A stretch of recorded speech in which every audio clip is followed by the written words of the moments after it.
Hello students, welcome back. आज हम French revolution के लास्ट 5 क्वेश्चंस करेंगे। आपको एक रिमाइंडर दे देती हूँ, हमने 21 मार्कर क्वेश्चंस किए हैं और हमने 5 मार्कर्स के 5 क्वेश्चंस कर लिए हैं और अब हम last 5 questions of French revolution finish कर देंगे। तो अब हमारा फर्स्ट क्वेश्चन क्या है? Describe the legacy of French revolution for the people of the world. अब जिस तरह से हम जिस एज में रहते हैं, हमारे इंसिस्टर्स होते हैं, हमें कुछ ना कुछ लेगेसी दे के जाते हैं, हमें कुछ ना कुछ सिखा कर जाते हैं। ऐसे ही फ्रेंच रेवोल्यूशन ने पूरे वर्ल्ड को क्या लेगेसी दी थी, ये हम लर्न करेंगे।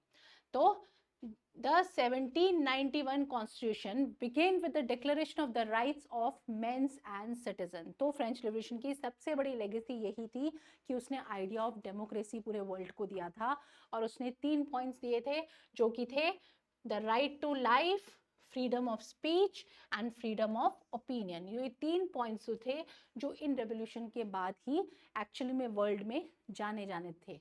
तो were the considered as the basic natural and inalienable rights which could not be taken। तो क्योंकि मोनार्क्स का इतना रोल था कि लोगों को पता ही नहीं था कि इस तरह के राइट्स भी एग्जिस्ट करते हैं, तो अब उनको एक नेचुरल राइट बना दिया गया था और उनको बोल दिया गया था कि ये इनएलिएनेबल राइट्स हैं जो हर इंसान बाय बर्थ एंजॉय कर सकता है। तो टीपू सुल्तान, और अब हमारे 2 किंग्स हैं जिनमें एक थे टीपू सुल्तान और दूसरे थे राजा राम मोहन रॉय। तो इन्होंने क्या किया था, आइडियाज ऑफ लिबर्टीज को वहां से फ्रेंच रेवोल्यूशन से पिक किया था। And coming from the revolutionary France, the new revolutionary ideas spread to France occupied अब एरियाज इन यूरोप और अब्रॉड। अब आपको, अगर आपने एक्चुअली में फ्रेंच रेवोल्यूशन ध्यान से पढ़ा था, तो पूरे यूरोप में ही रेवोल्यूशन आ गई थी।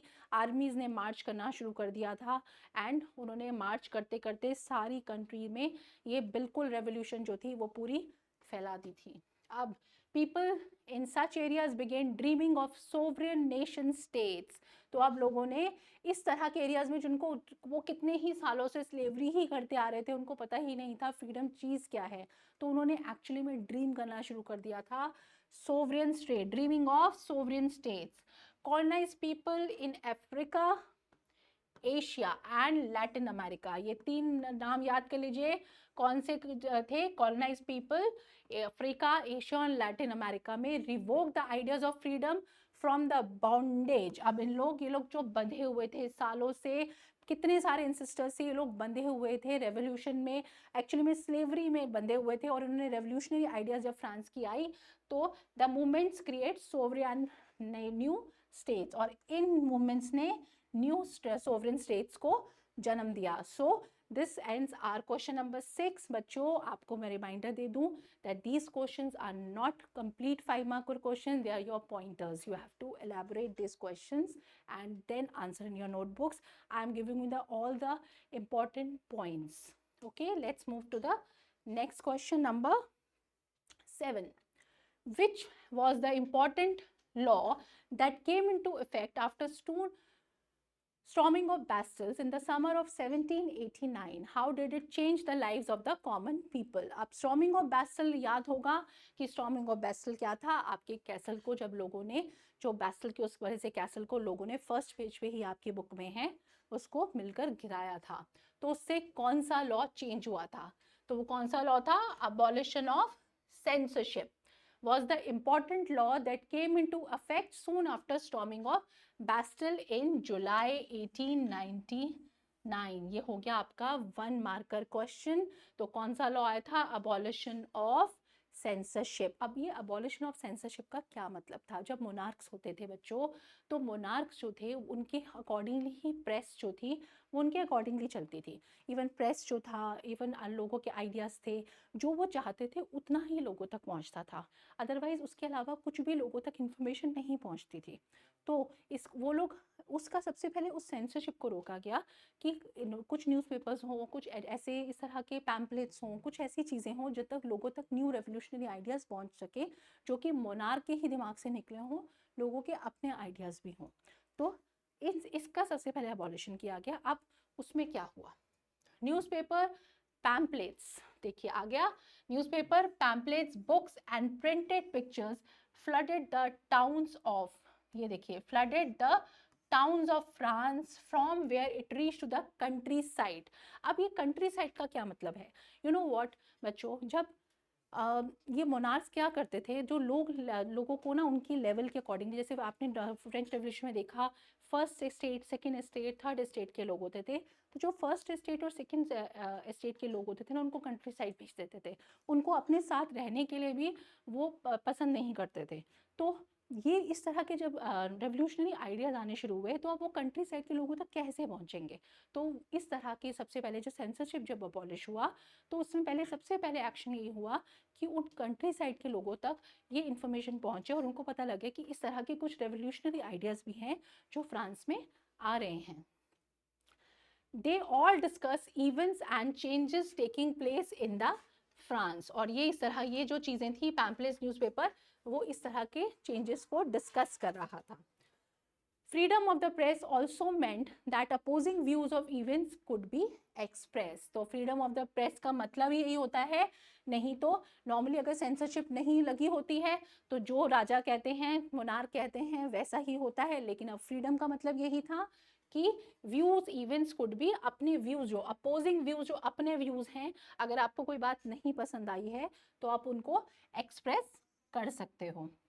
अब play songs and festive processions and देखिए, attracted common people through which they could identify with ideas such as liberty और justice। अगर आपने हमारे कंट्री के सॉन्ग सुने हैं, सारे जहाँ से अच्छा, वंदे मातरम, हम होंगे कामयाब, तो ये क्या सॉन्ग्स हैं? ये एक पेट्रियाटिक फीलिंग को दिखाते हैं। तो इस तरह के ही सॉन्ग्स लोगों के आगे लेके आए गए और हम लोग सब यूनाइटेड हैं, हम लोग सब इक्वल हैं।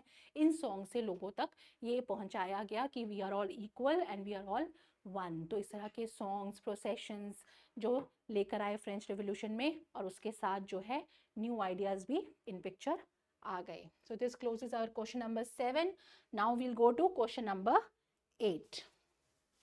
State any 5 causes of the एंट्री ट्रेजरी ऑफ फ्रांस। तो अब आपको याद होगा, लुइस 16 जो हमारे किंग थे, वो सिर्फ 20 ईयर्स ऑफ एज में किंग बन गए थे। तो पर जैसे ही वो किंग बने, उन्होंने नोटिस किया कि उनकी ट्रेजरी बिल्कुल एम्प्टी है। What does that mean? Treasury का मतलब क्या है? खजाना। खजाना का मतलब क्या है? अभी हम अगर यूँ देखें तो हमारे गवर्नमेंट होती है, गवर्नमेंट हमसे टैक्सेस लेती है, अपने ट्रेजरी में डालती है, उससे हमारे लिए बहुत सारे एक्टिविटीज़ प्लान होती हैं। मोस्टली दे म्यूनसिपैलिटी वर्क्स जो होते हैं, रेलवे स्टेशन होते हैं, जो भी डेवलपमेंट के काम होते हैं, वो ट्रेजरी से होते हैं। लेकिन जब लुइस 16 इन पिक्चर आए तो उन्होंने देखा कि वो ट्रेजरी ही खाली है। तो पहले हम देखेंगे कि वो ट्रेजरी, जो खजाना था, उसके क्या रीज़न से खाली होने के, वो था क्यों खाली। तो फर्स्ट रीज़न क्या था? Long years of war had drained the financial resources of France। बहुत सालों से जो वॉर चल रहे थे, उसकी वजह से जो फाइनेंशियल रिसोर्सेज थे वो ड्रेन आउट हो गए थे। एडेड टू दिस और अब दूसरा पॉइंट क्या था? Added to this the cost of maintaining the extravagant court at the immense palace of Versailles. इस लाइन का क्या मतलब हुआ? एक्स्ट्रावेगेंट कोर्ट मतलब लैविश लाइफस्टाइल, जो शो ऑफ लाइफस्टाइल होता है। तो उन कोर्ट्स ने क्या करना शुरू किया? कोर्ट क्या करता था? लैविश डिनर्स कर दिए, लैविश पार्टीज हो गई और पैसे उड़ा दिए, एंड ट्रेजरी वॉज एम्प्टी। तो इमेंस पैलेस ऑफ वर्सेलिस के पैलेस में ये लेविश लाइफस्टाइल चल रहा था, जिसकी वजह से ट्रेजरी जो थी वो एम्प्टी हुई थी। Under Louis 16 France help the 13 colonies to gain their independence from the common enemy Britain. और अब लुइस 16 के अंडर ही जो थे, फ्रांस ने हेल्प की थी 13 कॉलोनीज को इंडिपेंडेंस दिलाने में। कॉमन एनिमी कौन था उनका? ब्रिटेन से। तो इसकी वजह से भी, ये भी एक वॉर का एक पार्ट ही था, और इसकी वजह से भी ट्रेजरी जो थी वो एम्प्टी हुई थी। फिर the war had added more than $1 billion to a debt that had already risen to more than $2 billion livres. अब बच्चों याद होगा, लेवर्स क्या होते हैं? टैक्सेस। उस टाइम पे लेवर होते थे, जो बाद में जो ये करेंसी जो थी वो बंद हो गई थी। तो जो कि सिर्फ 1 मिलियन थी पहले, वो धीरे धीरे राइज होके अब वो 2 बिलियंस तक, 2 बिलियंस लेवर तक, यहाँ पे देखिए लिखा है 2 बिलियन लेवर्स तक वो पहुंच गई थी। अब और क्या पॉइंट था, lenders who gave the state credit now, अब जो लेंडर्स थे, मनी लेंडर्स थे, जो स्टेट को क्रेडिट देते थे, उधार देते थे, अब वो क्या आते हैं, now begin to charge 10% interest to on loans. उन्होंने जो नॉर्मली लोन्स जो होता है नॉर्मली 3, 4, 5% होता है या मैक्सिमम 6% होता है, लेकिन उन्होंने उस लोन के ऊपर एकदम से इंटरेस्ट रेट जो था वो 10% कर दिया था। तो ये भी एक रीजन था कि ट्रेजरी खत्म हो रही थी। To meet its regular expenses such as cost of maintaining army, court, running government offices or universities. और ऑब्वियसली स्टेट है तो उसके अपने भी एक्सपेंसेस होते हैं। एक्सपेंसेस क्या होते हैं, खर्चे। तो such as cost of maintaining an army, हर किंग को अपनी आर्मी को मेंटेन करके रखना होता है, तो उसकी कॉस्ट, फिर कोर्ट को चलाने की cost, running offices and university, इन सब की कॉस्ट को लेकर अगर ध्यान से देखें तो जो है फ्रेंच रेवोल्यूशन का एक्चुअली में जो ये लुई 16 की ट्रेजरी थी वो इन रीजंस की वजह से एम्प्टी हो गई थी। तो this closes question number 8। Now let's move to question number 9। How was church responsible for the French Revolution? Okay, अब कभी हमने ये देखा ही नहीं होगा कि चर्च जैसी जगह भी एक फ्रेंच रेवोल्यूशन के लिए को जगाने में, रेवोल्यूशन को जगाने में रिस्पॉन्सिबल हो सकती है। तो उसका क्या रीजन था? About 60% of the land was owned by nobles. अब ये nobles याद होगा, nobles बोले थे वो लोग थे those who are born with a golden spoon, जो कि always automatically rich families में पैदा होते थे। तो 60% of the land जो था वो उनके पास ही था, and other richer member of the third estate। तो nobles और थर्ड estate के लोगों के पास ही 60% land था। तो एक तो ये रीजन था। अब चर्च के पास क्या कर रहा था ये? The church enjoyed a certain privilege that was well exempted from paying taxes of the state. तो चर्च के पास एक बहुत अच्छा प्रिविलेज था जो कि उनको एग्जेम्प्ट किया हुआ था। एग्जेम्प्ट किया होता मतलब साइड किया हुआ था कि उनको टैक्सेस को पे नहीं करना था स्टेट को। तो the church to extracted its shares of taxes called tithe. अब जो चर्च थे, अब वो एक तो दे तो रहे नहीं थे टैक्स, और लेकिन वो टैक्स ले रहे थे जिसका नाम था टेथे। और इस टेथे को वो किससे ले रहे थे? From the peasants, and finally all the members of the third estate had to pay taxes to the state। तो चर्च तो ले रही थी पीजेंट से टैक्सेस, और थर्ड एस्टेट के लोग जो थे वो स्टेट को टैक्सेस दे रहे थे। तो जो चर्च के थे वो इस तरह से खर्चे पूरे हो रहे थे। This includes a direct tax called taille and the number if indirect taxes which levied on the article. तो ये टेल जो था वो टैक्स था जो कि थर्ड एस्टेट के लोग जो थे वो पे कर रहे थे स्टेट को।